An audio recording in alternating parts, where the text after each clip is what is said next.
Mom, you're not actually coming with us, right? I was standing at the cruise terminal check-in counter, my passport in one hand, my tote bag slung over the other shoulder, when I heard it. The words floated over my shoulder like cigarette smoke. Slow, poisonous, impossible to ignore. I turned. My daughter, Emily, was adjusting her oversized sunglasses. She didn't look at me. Beside her, Mark, my son-in-law, was scrolling on his phone. "You just slow us down," he said like he was talking about traffic. It wasn't the words alone. It was the casual tone. The same tone you'd used to decline the side of coleslaw you never wanted anyway. My boarding pass was already printed. I'd bought it myself months ago when they invited me. Back when Emily said, "It'll be fun to have you there, Mom, you'll love the sea air." I believed her. I believed we were still the kind of family who made space for each other. I felt my fingers tighten around the strap of my tote. "You helped," I heard myself think. "But now you're in the way." A gust of wind off the bay brought the smell of diesel and salt. The crowd pressed forward. Families with strollers, couples holding hands, friends clinking water bottles like champagne flutes. I was just one more body in the tide. Mark shifted his bag higher on his shoulder. "We'll see you later, Mom. Maybe for dinner when we're back in port. You're not dead, but we're already living without you." They stepped into the security line without looking back. I stayed where I was, the check-in clerk glancing at me with that polite, tight smile reserved for people who've just been stood up. My heart didn't race. My hands didn't shake. Everything inside me went perfectly, dangerously still. Behind me, a man in a baseball cap muttered into his phone. "Yeah, she's bailing." I didn't know if he was talking about me. It didn't matter. I turned away from the counter. I walked toward the wide windows that faced the dock, where the cruise ship's white hull gleamed like a tooth in the sun. I imagined the clink of champagne glasses, the laugh Emily would use when introducing me to strangers, the laugh that said I was a burden disguised as a guest. I sat down on the nearest bench and watched the luggage carts trundle toward the ship. Somewhere in my chest, a door clicked shut. I didn't know it yet, but I wasn't going home.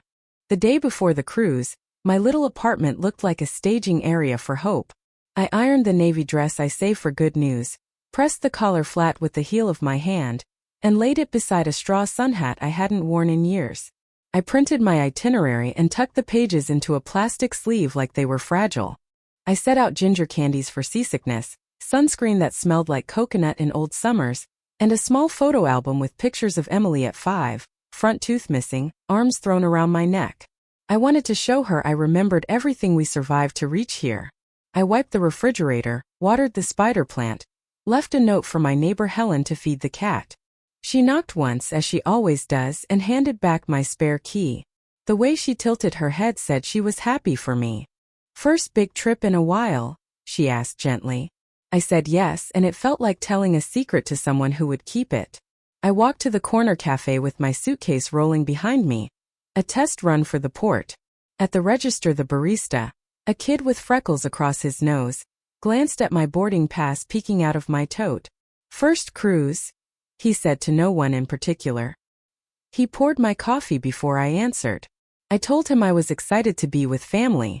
He nodded, slipped an extra sugar packet into the sleeve, and said that sounded nice. I carried the cup to a table and filled out a postcard to myself, the way I used to when George was alive. "Wish you were here," I wrote out of habit, then crossed it out. "You are." Back home I practiced lifting my suitcase onto the bed, testing my shoulder. It made a safe thud against the quilt. I checked the group text from weeks ago where Emily wrote, "Mom, we're so glad you can make it." Glad. I tried the word in my mouth and found it still sweet.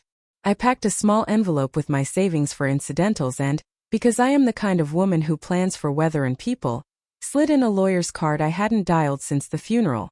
Insurance, I told myself. Not a threat.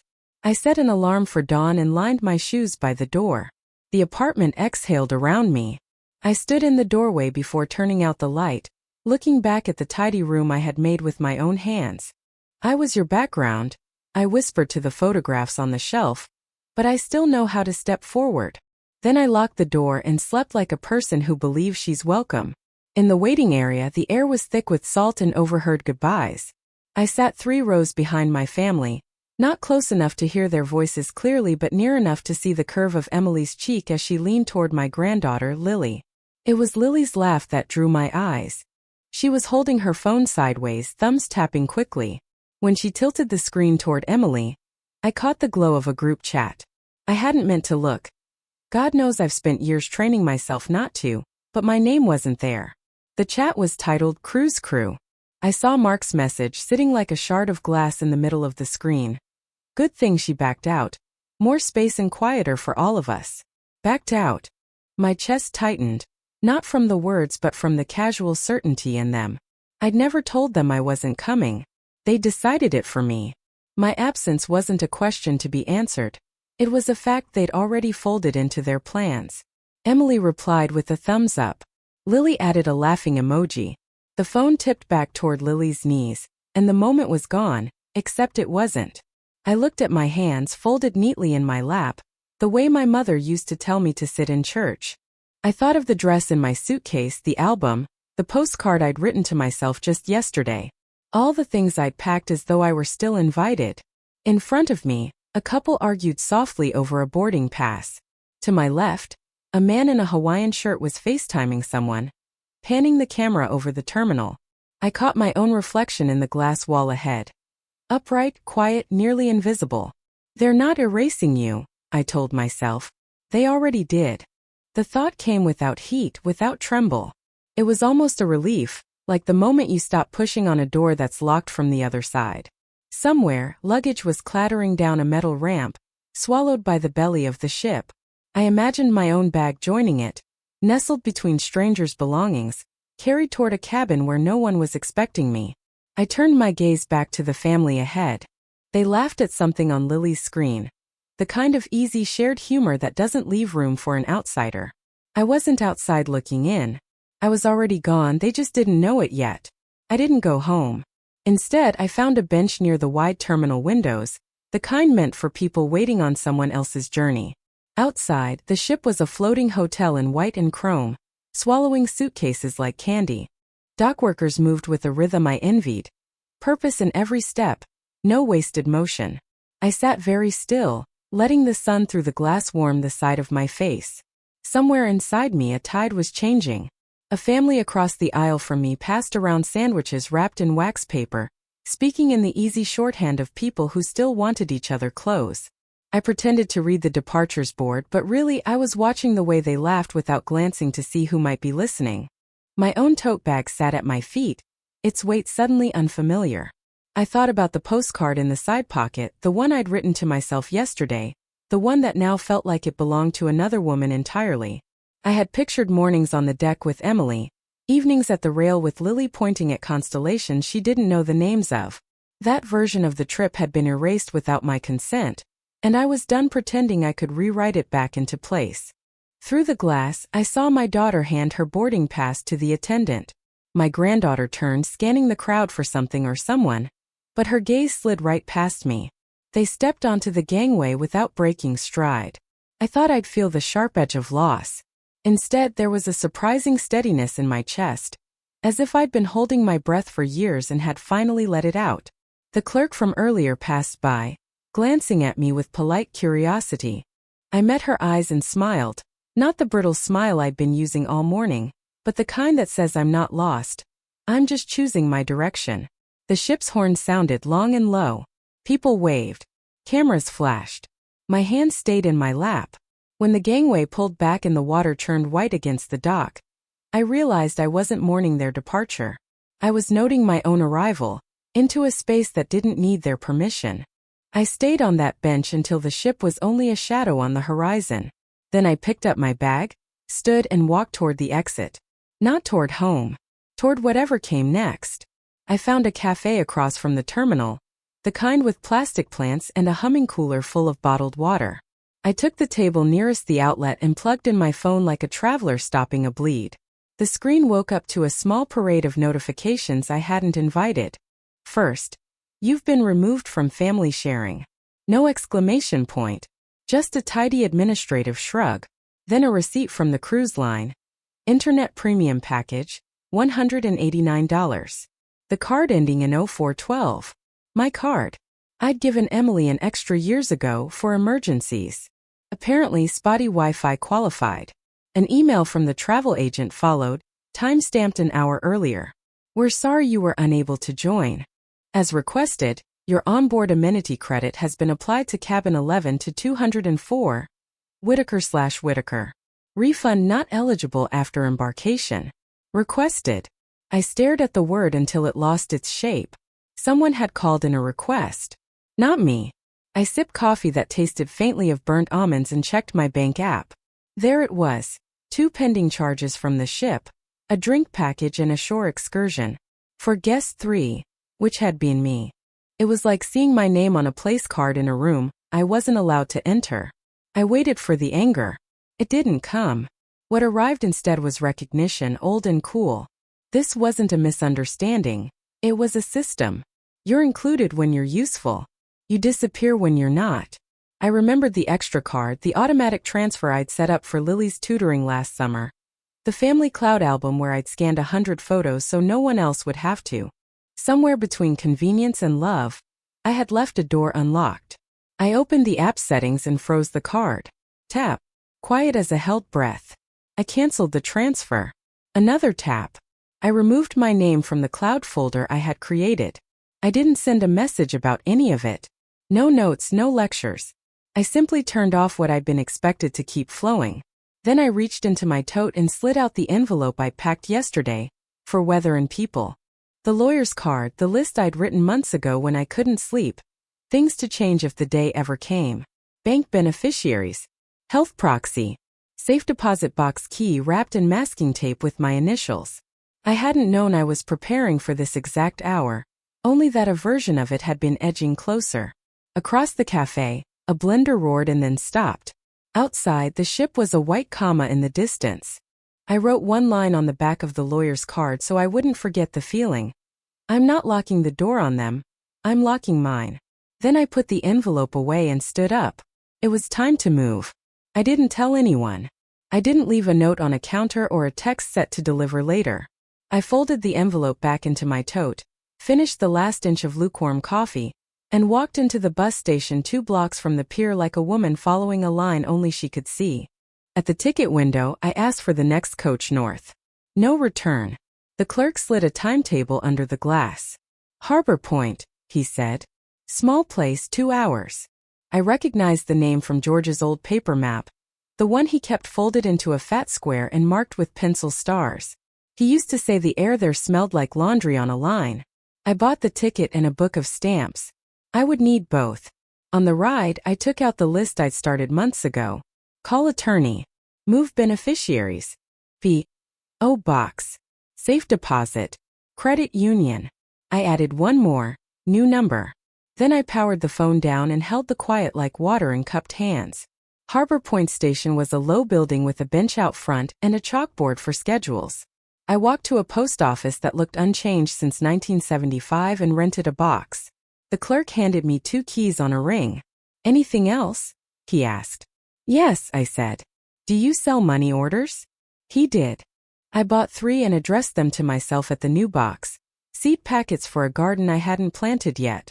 The credit union across the street still used pens on chains. I opened an account with the envelope of cash I'd carried for incidentals, and signed the form that redirected my small pension to the new routing number. No speeches.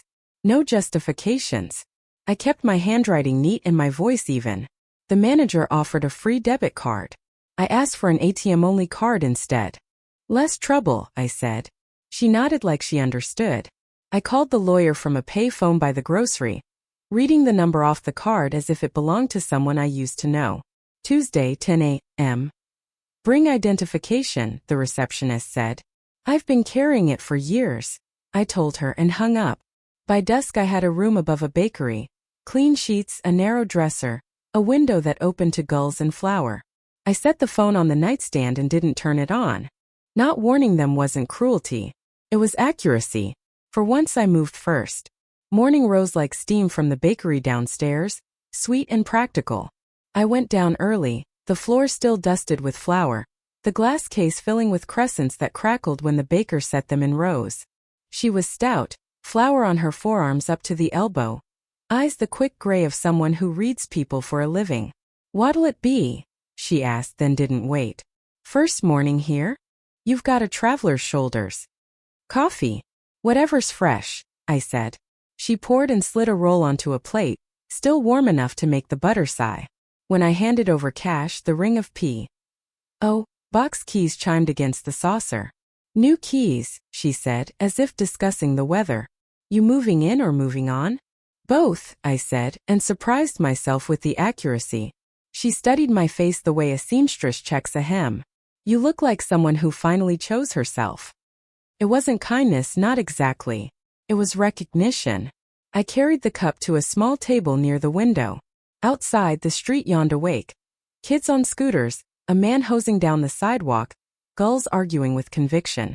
The baker brought me a second napkin and, as she set it down, nodded toward the door. Don't let anyone talk you out of it, she said, and returned to the ovens. After breakfast, I walked to the hardware store for a padlock, the cheap kind with a brass body and a stubborn jaw. The clerk was a woman with a braid thick as rope. Mailbox, she guessed. Something like that. She rang me up, then paused. You're not from here, but you're the kind that returns different. The sentence landed with the weight of a benediction. I tucked the lock into my tote. Near noon, I stopped at the laundromat with my one change of clothes. A boy in a faded team hoodie held the door. Ma'am, he said, and flushed like he'd gotten the word right. The attendant pointed me to the corner machine. That one doesn't eat quarters, she said. We save it for the careful people. Careful, not fragile. I fed the washer and sat with a paperback I didn't open. On my way back, the barber sweeping his stoop lifted his chin. You staying upstairs at Delia's? He asked. I nodded. Good window light, he said. Lots of folks see themselves better from there. By afternoon, the town had taken my measure without asking a single history question. Not pitying, not prying, just naming what they saw. I climbed the narrow stairs to my room, set the padlock in my palm, and felt its small promise click into place. The library in Harbor Point smelled like old paper and salt. I chose a corner desk beneath a slanted window and, for the first time since the pier, powered my phone on. I needed the bank's code to finish rerouting the pension. The screen lit like a siren. 52 messages stacked themselves into a narrative nobody had the courage to say out loud. From Emily, where are you? Then Mom? Are you okay? Then the truer one, did you freeze the card? We need Wi-Fi for Lily. From Mark. This is creating a lot of stress. Can you just fix it? The group chat renamed itself Cruise Crew, minus. There was a blurry photo of a pool deck. I watched it scroll past like weather. The code arrived. I entered it, signed what needed signing, and turned the sound back off. The phone vibrated anyway. Emily again. I answered because ghosts deserve one goodbye. Oh, thank God, she said without breathing. We couldn't find you, security said you left. Lily's crying, Mark's furious, the internet is a mess. Why are you doing this? If you needed space, you could have said. Are you safe? Where are you? We have dinner reservations at 8 and... I let her words run until they clipped into each other and finally frayed. A long time ago I would have explained. I would have apologized for the weather, the tide, the way my shoes slowed them down. I would have folded myself smaller until I fit. Listen, I said, and the hush in my voice surprised us both. This is how silence sounds from the person who always showed up. There was a beat where I could hear nothing but the ocean on their side of the glass. Then, Mom, don't be dramatic. You're scaring Lily. I won't be reachable on this number, I said. You'll learn to make other arrangements. Are you punishing us? No, I said. I'm correcting a record. I ended the call. I blocked the numbers, deleted the chat, removed my name from the emergency contacts I had created for them years ago. It felt like washing a dish until the water ran clear. At the circulation desk, the librarian stamped my form and slid it back. We have free printing on Tuesdays, she said softly. For people starting paperwork. I am, I said. Back on the street, the gulls were loud, the light exact. I tucked the phone into my bag, not as a leash but as a tool, and walked toward the bakery. My hands didn't shake. My mouth didn't explain. By Tuesday noon, the papers were signed. The lawyer slid a neat stack across the desk. New will, living trust, beneficiary changes. A short letter she drafted at my request titled Notice of Revocation of Access and Support. It wasn't theatrical. It was administration finally done in my favor. While she photocopied IDs, I watched my old life turn into file numbers. The extra card in Emily's name was already closed. The automatic transfer had been canceled. The cloud folder that held our scanned photos now lived behind a password no one else knew. My pension would land at the credit union in Harbor Point on the 1st of the month. Mail would find me at a box instead of a door. That afternoon the envelopes went out by certified mail. One to Emily, one to Mark, one to the cruise line's billing office. I included a photograph of the cut card in each. In the family packets I enclosed the narrowest possible language. Your use of my accounts has been revoked. You are not my emergency contact. Necessary correspondence only to the address below. No further assistance will be provided. It looked like a memo because I am done writing essays they refused to read. They tried to find me anyway. I know because the port police called the bakery, not for an emergency, but because Emily had reported me missing. The officer's voice was courteous. We've reviewed footage, he said. You left the terminal alone with your baggage. You aren't missing, you're moving. He offered to note the file. I thanked him and hung up. On the ship, their onboard account stopped accepting charges midday. I didn't gloat. I pictured the moment the server apologized and set the bill down gently, and the silence that followed when there was no card to slide across the table. Not punishment. Correction. Back in town, the credit union manager called to confirm the first deposit reroute. Anything else we should add? She asked. A note on withdrawals, I said. In person only. She smiled in her voice. We can do that. I carried a bag of rolls upstairs at closing. The hallway smelled like sugar cooling. On my bed lay the stamped receipts from the post office, 3 small proofs that a boundary had become paper. They would knock at old doors, call old numbers, argue with systems that no longer recognized them as mine. The twist wasn't that I'd vanished. It was that I'd appeared, on records in rooms under a new light they couldn't dim.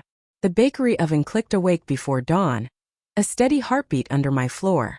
I boiled water in the dented kettle Delia kept for guests and drank coffee from a mug with a chipped lip, the kind that insists on being held with care.